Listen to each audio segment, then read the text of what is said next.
Welcome to Elevate 2024. I'm Jim Meyer. I'm a Senior Business Applications Manager here at Experlogix. In this session, we are going to go over the CPQ 3D visualization. Our agenda for today is I'm going to introduce 3D visualization. I'm going to go over the core features and benefits. How do you determine if you need it? What's the implementation look like? And ongoing maintenance and so forth. First of all, we are really excited to be working with Dynamaker. They are the partner we've chosen for our 3D solution. You can go to their website at dynamaker.com. We'll be talking about their software package and all of its capabilities, how that works with Experlogix CPQ. Before we get into everything, why does visualization actually matter? Well, there are a few things as I did research on this. The first thing is, did you realize that 40% of all nerve fibers are connected to the retina? That's pretty incredible when you think about it. So all these nerve fibers, all of this information is coming in through your eyes and your brain's processing it, and that is pretty amazing. The other thing that's really interesting is the brain can actually process entire images in less than the blink of an eye. And you've probably noticed this in your own life where you've seen something just flash on the screen and you recognized exactly what it was, but it was gone in just a moment. That's one of the things that's really kind of cool is the brain can process these images really, really fast. And you can find those actually on the source. There's a website there on the bottom right corner. Now, one of the things I realized early in my career is that pictures, and especially part drawings, communicate across languages. When I first started my career, I was working at a company in Utah, and we sold digital optics into the projection display industry. Most of our clients, if not really all of them, of any size, was in Asia. I didn't speak Japanese, Taiwanese, Chinese, Korean. I did not speak any of those languages. We always had interpreters along with us, but when it came to explaining our product, if the engineers had questions, one of the things we always did was just look at part drawings. Those drawings had very clear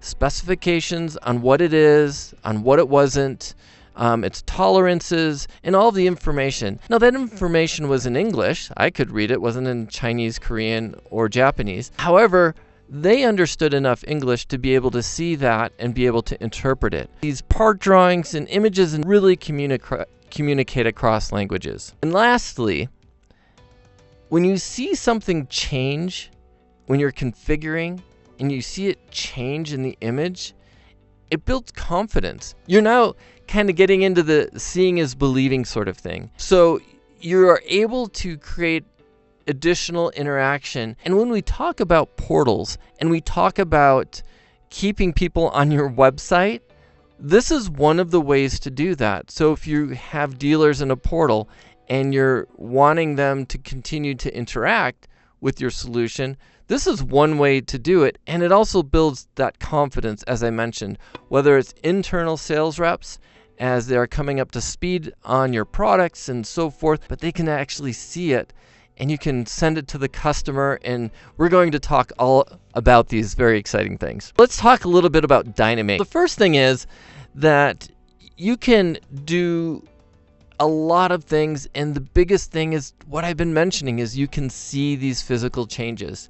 And you can notice over here on the right-hand side, there is this GIF of configuring a conveyor belt. And as you add things, you can change colors, you can zoom in, you can zoom out, you can twirl it around. You can really see what's going on and the different changes that you're making. The other thing is you can take that image and you literally put that on a quote. I'll show you that in our demo today. It makes what you're giving the customer much more exciting. And they may need some downloads that'll go into their CAD program, whether it's Pro E, SolidWorks, AutoCAD, what have you. You can have your configurations after setup download into these step files, and we'll talk more about all the different file types that you can create with Dynamaker. The last thing is you have all of these cool, rich tools in their developer dashboard.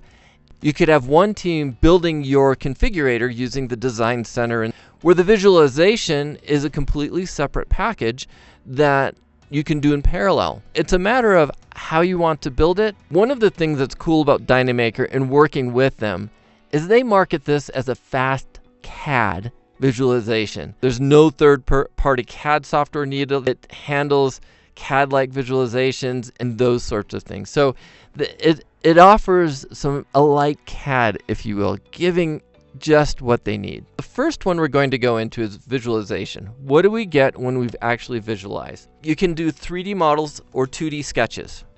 Either one. You notice something a little bit more photorealistic here on the right hand side. It could be a model that is a little more photorealistic. It could be literally just 2D sketches. You can instantly see those changes happen as you work in the configurator. It becomes a more intuitive configuration process because you're now seeing what you're actually configuring. This is one of the things that we say with CPQ in general. It will continue to allow you to reduce errors even further. When you implement CPQ to begin with, one of the things that is a big seller for CPQ is reducing errors. Now when you can see it, it's even more so. This allows you also to decrease the amount of time it takes to bring a new hire on to sell your product. It's all right there in the CPQ. It's now visual, a little product training. You have things in there to prevent them from making a mistake in CPQ. Now this is just one more step that brings it just a little bit further. On the other side, it really helps your clients that you're sending this quote to.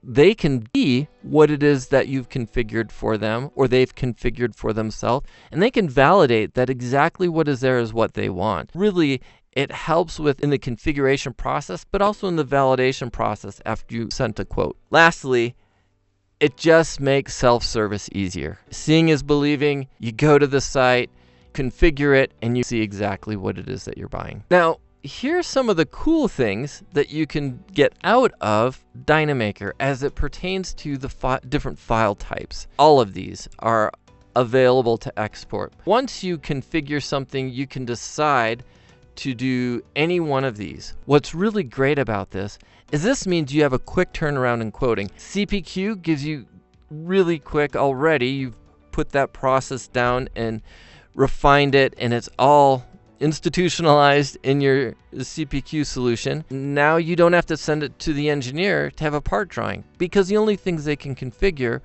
are what's available and what's possible. Those part drawings then reflect that. It provides a drawing template that you can send to the customer so they can look at all of the tolerance and so forth. You can remove engineers from the quoting process. I have worked with engineers essentially my whole career.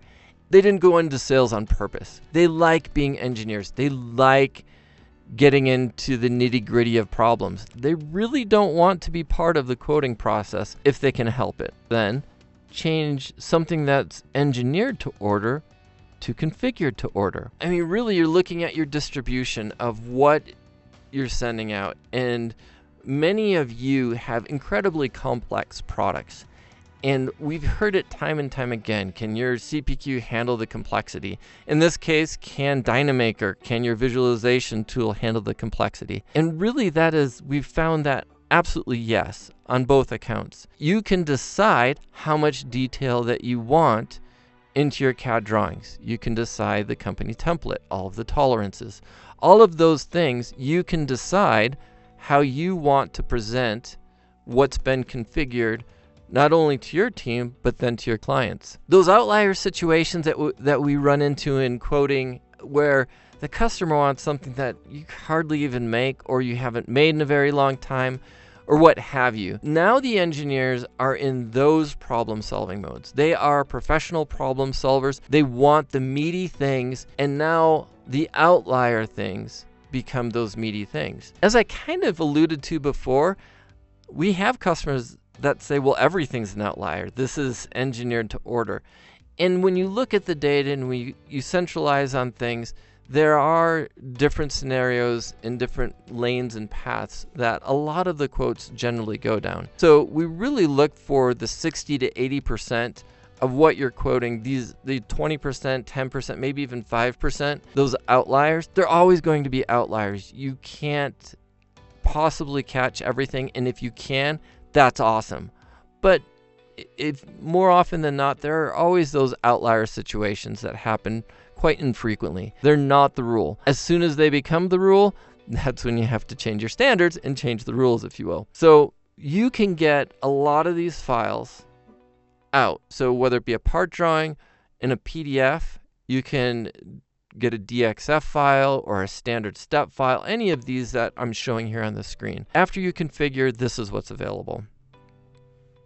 That leads to then more impactful quotes. I will show this in my demo, and I will show, when you configure something and you are going through it and you're watching it, and then what you've configured actually shows up on the quote. Funny enough, here on the right hand side, I don't have an image of something configured on one of these, but I will show you in the demonstration. So from the previous slide, a JPEG is an absolute, or a PNG if you want to use a PNG, is absolutely possible to export from what you've configured using Dynamaker. Now the online tools that they have, it's a SaaS solution, it's online, that's where everything is located. You can see this on the right hand side here. This is what the screen is when you're building within Dynamaker. Here's some of the tools. You get a standard integration with Experlogix CPQ, and they have this very rich development suite where there's so many things that you can do with it. Everything from lighting and texturing to creating parametric drawings that stretch and scale and so forth. You can use different CAD files. So what ends up happening is a lot of people ask, well, do you integrate with this CAD solution? Do you integrate with this CAD solution? The reality is we want to grab whatever model you have in your CAD solution and then output it in a step file. Output it in a very general file that then we can bring into Dynamaker and consume. It's incredibly flexible. There's so many things that you can actually do with this. What we're going to do now is we're going to get into a demo, and these are the three things that I'm going to demo. I'm going to demo the Experlogix CPQ along with Dynamaker and our document automation suite. And so this is really exciting to be able to show you. What I have here is a quote. I'm in CE. The integration doesn't really matter when it comes to whether you use CE, BC, F&O, Salesforce. Any one of those, it's just fine. I just happen to have my environment here in CE. So what I'm going to do is I'm going to go and click on configure. And I'm going to configure a folding door. This folding door has many things I can change, and let's start by making this a little bit wider. So we're going to do 500 centimeters and we're going to go by 350. And I want actually 6 doors. I would prefer to have 6 doors on this. And I can change the color here. I've selected these colors. I can select a custom color if I want. I can open this up and I have all of these different colors. I can pick one like maybe beige brown, for example, and I'll save that. I have beige brown. I can choose whether I want to have a window in every single door or not, or if I want different colors of doors. And to really make a point, what I'm going to do is we're going to configure this and make it odd because we want to see different changes. I'm going to put a window in every other door. I'm going to change the color. I want this one pure orange. I actually want a custom color on this one. I don't want the beige green. I'm gonna go with an antique pink. That seems fun. I'm going to continue on, and we're gonna do an opal green, and I'm also going to let's do a copper brown, but this last couple, let's just do a custom color here. And instead of beige, let's do, how about we do red? I want a nice red, and we'll take this ruby red. I got my ruby red door, and I don't have a blue. How about we add blue here as well? So traffic blue. Okay.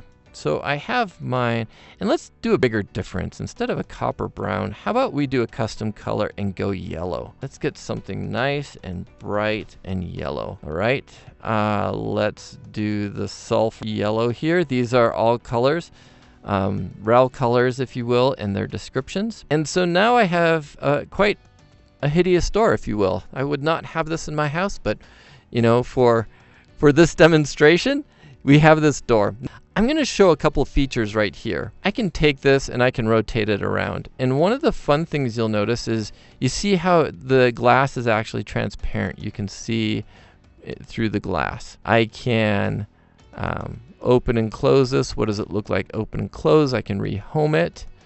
And I can, again, let's have this open. I can show dimensions or hide the dimensions. I can also, right here, I'm downloading a PDF.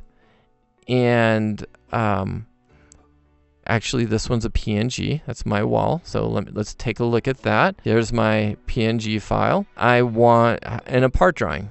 And you can change these icons, and the icons can be, different things. But here you go. I have 2, 4, 6 doors, and every other one has a mirror and so forth. I can make this much more detailed than it really is, and I'm choosing not to because I just have a very simple part drawing right here. If I want to put some things in here, I can add tolerances and so forth. Chose not to. Okay, I'm going to save and close this. Now that I have it, I want to take a look at the quote. So I'm going to generate a quote. And during this process, you'll notice a few things happening.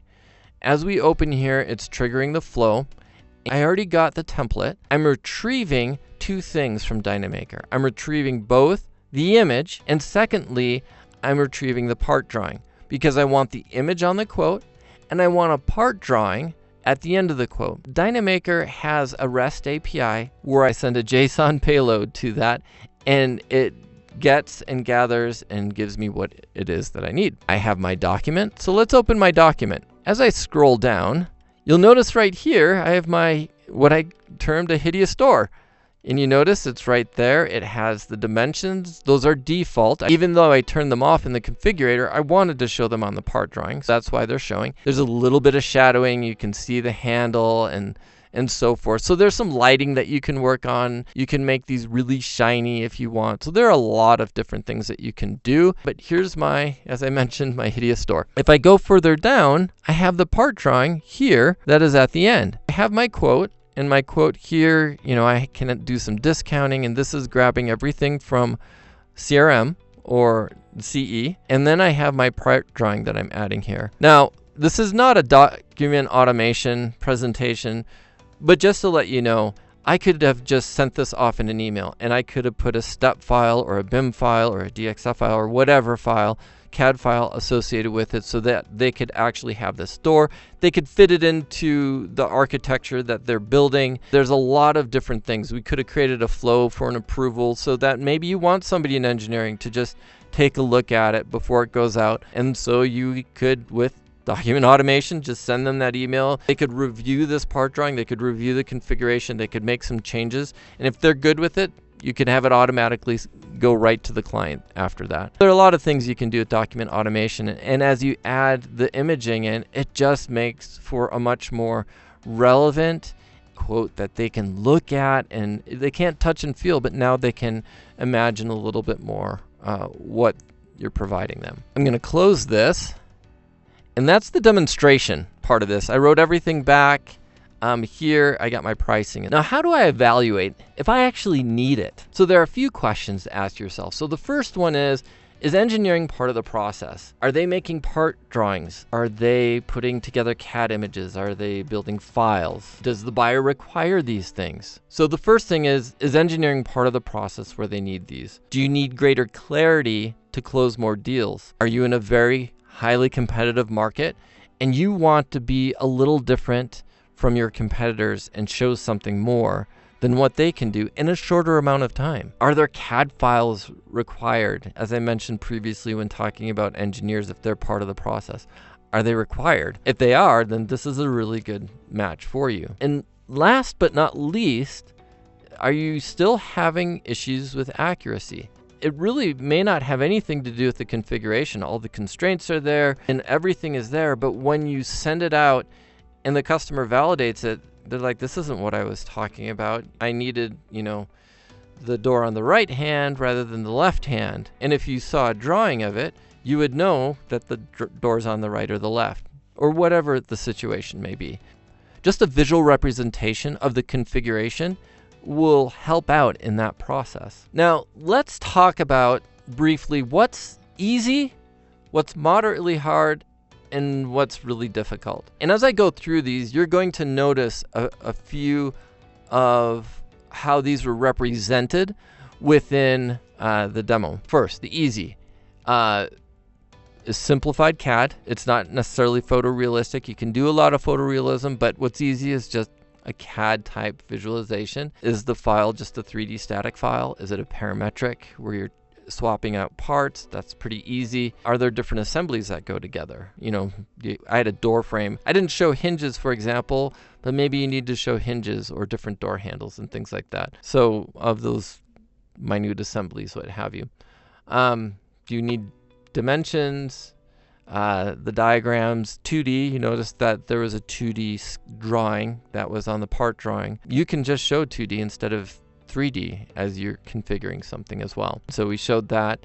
You can zoom, you can rotate around, you can do different actions with the mouse. You can export the different types of CAD files. I didn't show that, but I don't have anything to show you a CAD file, so all I would be doing is showing you, hey, look, here's a file. I guess I could do a CAD viewer and show you in that, but anyway, it's pretty straightforward. Now, the things that are a little bit more complex is making it photorealistic, like I mentioned.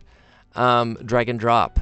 You know, if you want drag and drop 3D visualizations, if you want to, and it says here, you can upload a file and then place things on it, and now you're dealing with scaling and so forth. So you can upload like floor plans and do those sort of things. That gets pretty complex, and integrating directly with your CAD. Now, we have people that say, well, I'd like to integrate directly with SolidWorks or Pro-E or whatever the package is. And the reality is you really want to keep what you're engineering separate from sales. You only want to put in your solution here within Dynamaker, what you want sales selling, and you want to be able to allow engineers to continue engineering on that particular model without that essentially coming through. Engineering is for design more than anything. When you put it into Dynamaker, now you're putting engineering in the sales flow,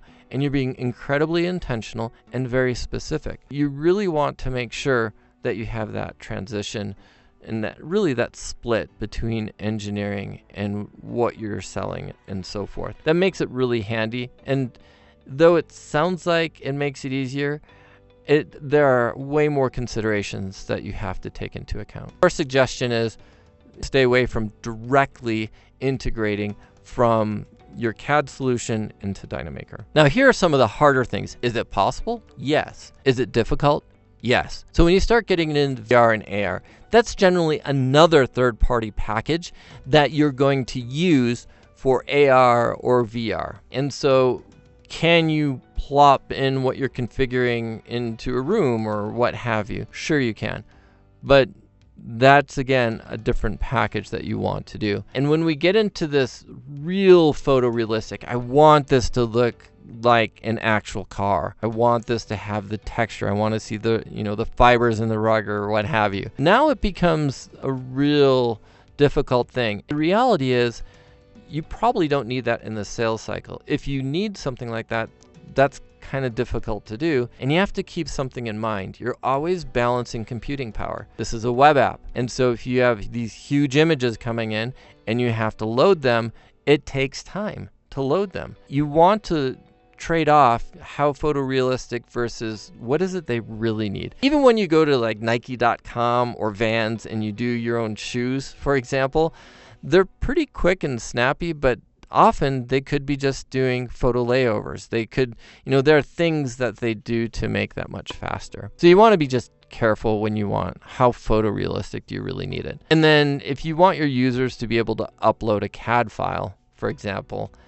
and have that be part of it, that we don't recommend at all. What does it take to actually implement the 3D visualization here with Dynamaker? The first thing is, it's obvious. You have to choose a product. You're not going to visualize services unless you want to have people. But anyway, you want to choose the product. what the product is. You want to create a project within Dynamaker. I have something really cool to tell you about at the end about Dynamaker and what you can do. The first thing you do is you create a project within Dynamaker. Now you're determining what you need. Are you going to take your CAD files and upload them? Are they really sketches? And Dynamaker has this capability where you can sketch things out. Like you can build a 2x4 and there's only so many 2x4s in this space, and you can space them out and so on and so forth. You can do some of those things. So are you going to sketch it in Dynamaker? Do you have CAD files that you want to use? Do you want to swap things out? That sort of things. You want to be very intentional about what you're going to use as your base. As I mentioned, are you going to recreate those parametric parts? Do you need a part drawing? Is that one of the things that you're going to need? And a thing that's not up here is like, what type of files do you need to export? I mean, you need to know all of those things ahead of time. And then what properties within the configuration are connecting to the variables that exist within Dynamaker. And then you just publish. You need to be very intentional about how you do things to have it look exactly what you want and to come out exactly how you want it. And there's a lot of ways in order to do that. Now, what do you need to know in order to implement this and maintain it? Well, they use TypeScript. You remember this picture from earlier in the presentation. On the left-hand side is this awesome Euro truck. And on the right-hand side, that's TypeScript. So you have to have knowledge of TypeScript or somebody in your organization in order to do this. Now, if you don't have anybody in your organization and you want 3D visualization, well, then you hire somebody on an hourly basis. I mean, there are different Upwork and there are other different sites you can go to find developers. Dynamaker has consultants. We have our consultants coming up to speed as well. So if you don't have this capability of doing TypeScript and doing that, you can absolutely find people. The other thing you need are 3D models and a CAD solution if you're going to use CAD. When companies are thinking about adding 3D models to configure, they already have CAD. They're already doing something, whether it be SketchUp or there could be other solutions that they're looking at with the customer. You have 3D models that already exist and a CAD solution. You need to have a knowledge at some base level of 3D models. If you don't have a base knowledge of 3D models, again, you can find consultants and you can find people to help you with it. For example, I use Blender. I will get files from clients that want a demo and I get them and I use Blender. It's a free tool that you can use. It's not a CAD tool. It is really a 3D animation tool. But I can export GLB files and STL files, which is the base static things that you use within Dynamaker. If you have a step file or DXF, you really convert them to GLB or STL, and that's what you upload into Dynamaker to make your static images.